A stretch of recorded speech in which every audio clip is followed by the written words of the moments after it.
মিয়ানমারে ফিরে সেনাবাহিনী ও বিদ্রোহীদের বিরুদ্ধে যুদ্ধের প্রস্তুতি নিচ্ছে রোহিঙ্গারা। কক্সবাজারের শরণার্থী শিবির থেকে পালিয়ে গভীর জঙ্গলে গিয়ে নিচ্ছে অস্ত্রের প্রশিক্ষণ।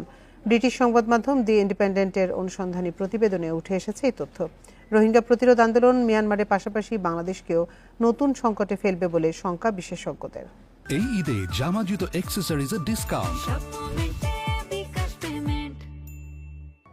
2017 সালে মিয়ানমার সেনাবাহিনী ও বৌদ্ধ মিলিশিয়াদের নৃশংস হত্যাযজ্ঞ থেকে বাঁচতে 10 লাখের বেশি রোহিঙ্গা বাংলাদেশে পালিয়ে আসে।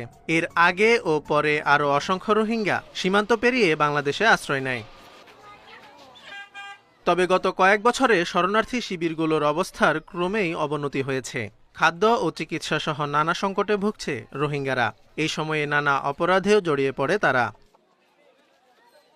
রোহিঙ্গাদের নিয়ে দ্য ইন্ডিপেন্ডেন্টের অনুসন্ধানী প্রতিবেদনে উঠে এসেছে চাঞ্চল্যকর তথ্য।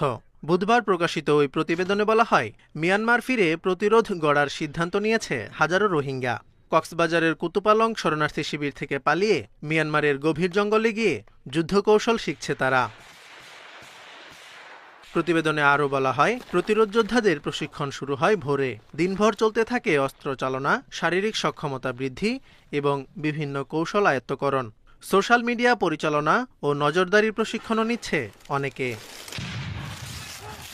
প্রশিক্ষিত রোহিঙ্গাদের লক্ষ্য জানার চেষ্টা করে দ্য ইন্ডিপেন্ডেন্ট। জবাবে তারা জানায়, রোহিঙ্গাদের প্রধান লক্ষ্য শান্তি ও নিজেদের অধিকার প্রতিষ্ঠা করা।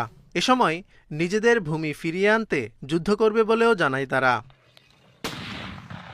রোহিঙ্গা প্রতিরোধ আন্দোলন মিয়ানমারের পাশাপাশি বাংলাদেশকেও নতুন সংকটে ফেলতে পারে বলে শঙ্কা বিশেষজ্ঞদের। কারণ এরই মধ্যে শরণার্থী শিবিরে বেশ কিছু মিলিশিয়া দল সক্রিয়।